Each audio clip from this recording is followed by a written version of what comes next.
kaunting kalaman, ang inyong nakikita ay ang Death Mass ni Beethoven.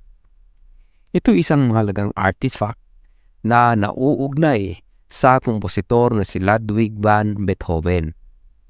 Matapos ang kamatayan ni Beethoven noong March 26, 1827, ginawa ang mga casting upang lumikha ng isang Death Mass.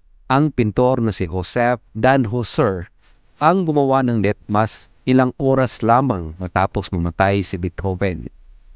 Ang maskara ay nagpapakita ng itsura ni Beethoven sa panahon ng kanyang kamatayan.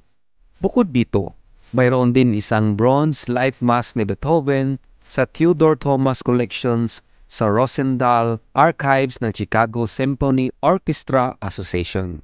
Ang life mask na ito ay isang mahalagang artifact na nagpapahalaga sa 250 kaarawan ni Beethoven. Maaari kang magkaroon ng karagdagang impormasyon tungkol dito sa website na Chicago Symphony Orchestra Life Mask of Ludwig van Beethoven, Chicago Symphony Orchestra.